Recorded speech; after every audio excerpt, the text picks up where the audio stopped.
Sveiki įsijungę Mėnulio radiją. Šį kartą paseksiu jums pasaką apie indėną su riedučiais.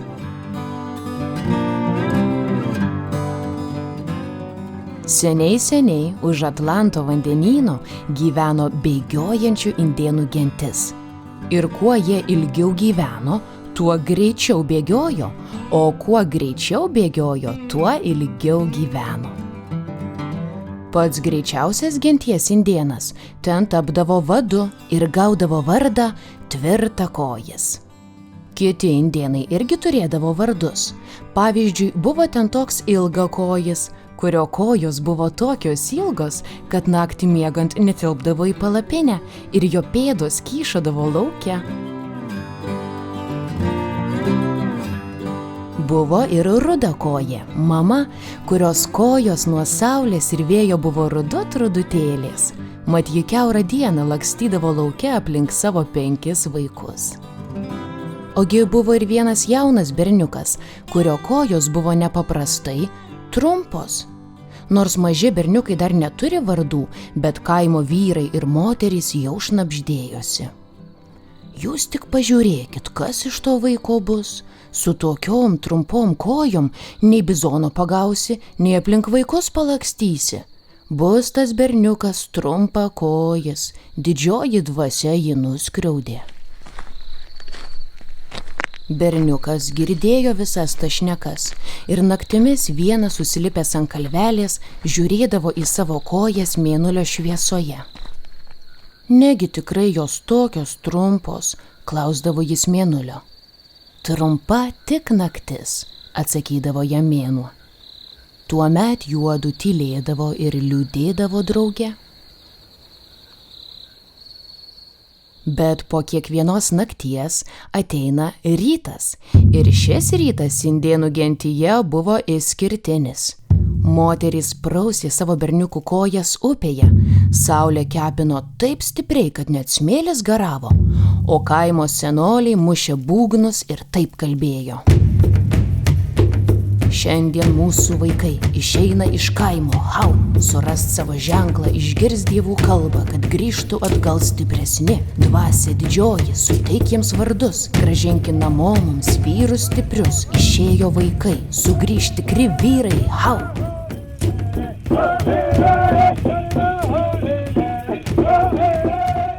Taip senoliai dainavo dundant būgnams, o berniukai ruošėsi išbandymui. Be maisto, be vandens, 3 paras jie vieni klajos po savanas, kalnus ir miškus. Per tas dienas jie turi rasti savo totemą, daiktą, kuris neš jiems sėkmę. O sėkmės prireiks tik grįžus į kaimą, mat tuomet vyks didžiosios lenktynės. Ir greičiausiai kaimą ratu apibėgęs berniukas taps naujuoju vado įpėdiniu. Tai didžiausia garbė, kuri gali nutikti bėgiojančiam indėnui.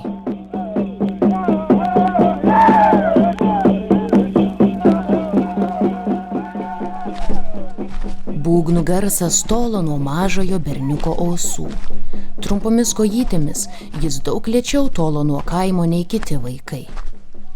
Lenktynių tai jis tikrai nelaimės, galvojo, su tokiom trumpom kojom. Tiesą sakant, indėniukui buvo labai liūdna. Jis tik norėjo greitai bėgioti, kaip ir visi kiti kaimo vaikai, bet jo trumpos kojelės taip greit pavargdavo, kad net ir mažiausi kaimo šunelį jie aplenkdavo.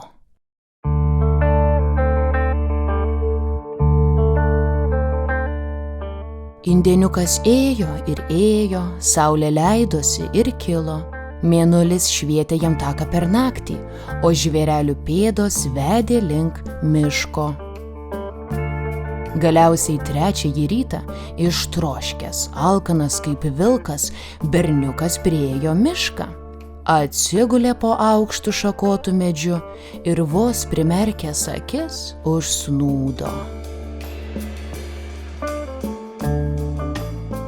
Ar jam sapnuojas, o gal vaidenas, bet indėniukas pramerkė akis ir žiūri, ošia aukšti žalialapiai medžiai virš galvos. danguje debesėliai skraido, bet keisčiausia, kažkas dardina ir brūžina taip garsiai, nagi tokio garso joks indėnas už Atlanto nėra girdėjęs. Indėniukas atsistoja ir ima sėlinti to garso link. Gal ten koks baisus žvėris, o gal čia dievai su juo jau šneka ir jam žūtbūt reikia sužinoti, ką nori jam pasakyti. Netrukus indėniukas išeina ant smėlėto takelio ir pro šalį žiūri eina senukas su lazdele ir baltu šuneliu pririštu už pavadėlio. Indėniukas pasitrina akis, nagi kas čia per keistenybė, bet tuo tarpu senukas prieina ir linkteli galvą. Labas rytas, kaip smagu matyti jaunimą miške. Labas rytas, sukužda berniukas. Aš labai atsiprašau, gerbiamas senoli, bet kurgi aš esu? Berniuk, ar tu pasiklydai, juk mes esame Vingio parke, pačiame geriausiame parke Vilniuje. Indėniukas nežinojo nei to parko, nei to Vingio, nei to Vilniaus, ir kai atsitokėjęs norėjo senuko dar kažko paklausti, šis jau tolo garso link su šuneliu. Indėniukas nusprendė sekti iš paskos ir išsiaiškinti, iš kur sklinda tas keistas garsas.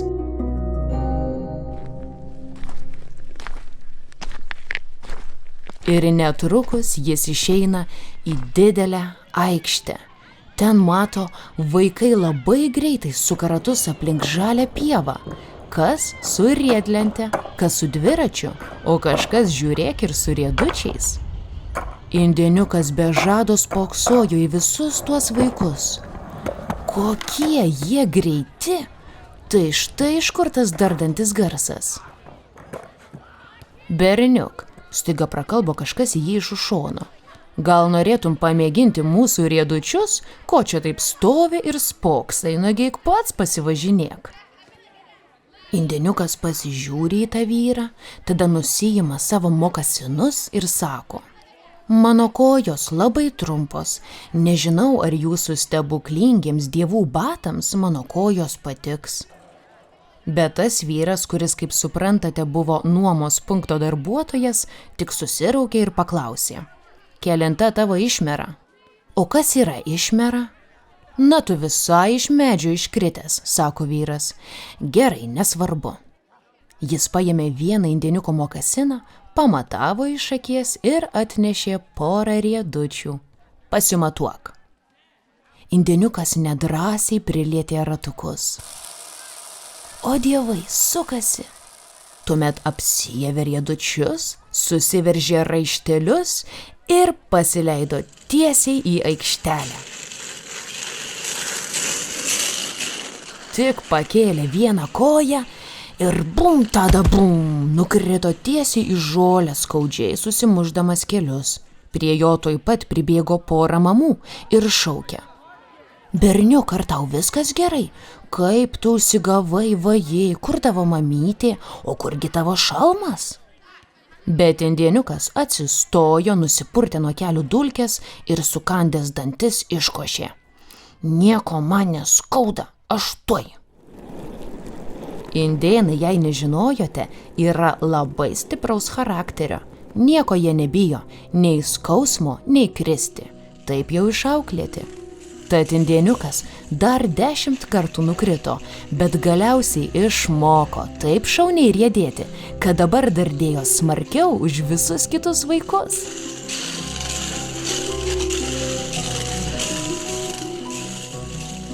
Parke jau vakarėjo, žmonės ėmė traukti namo, o berniukas vis dar treniravosi.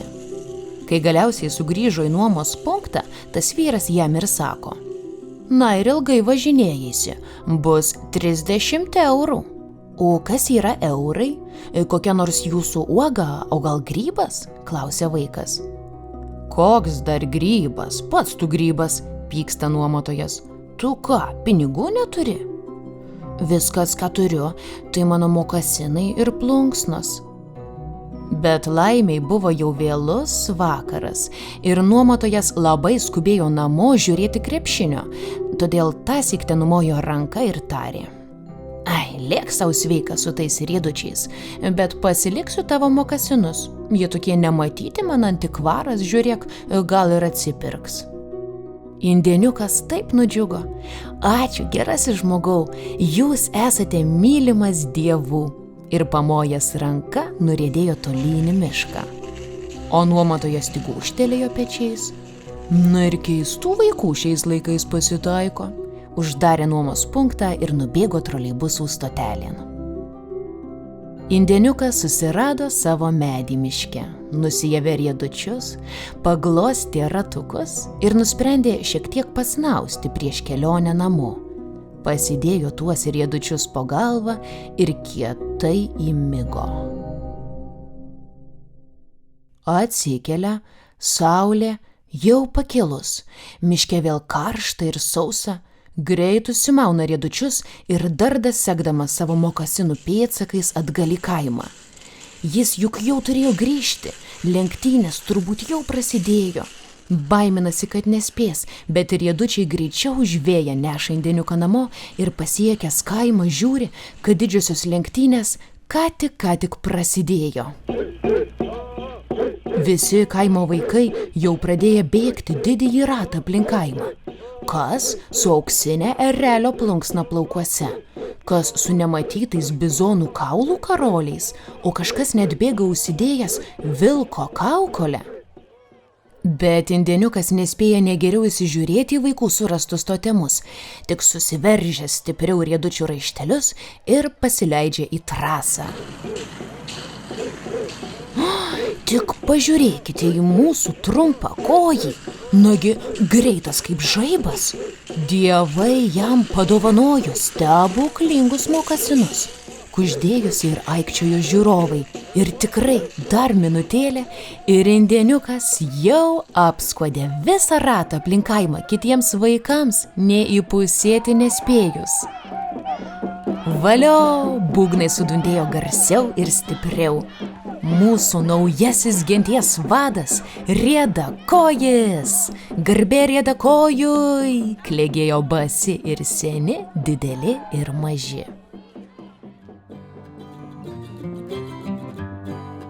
Netrukus buvo iškeptas didžiulis bizonas atšvęsti, o indėniukas sėdėjo rato vidury ir pasakojo savo stebuklingą nuotykį Vingio parke.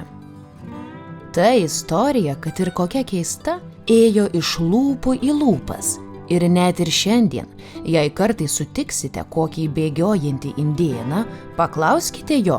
Jis būtinai jums papasakos apie savo genties žymiausiąjį vadą – Riedakojį, tvirtakojį, indėną su riedučiais.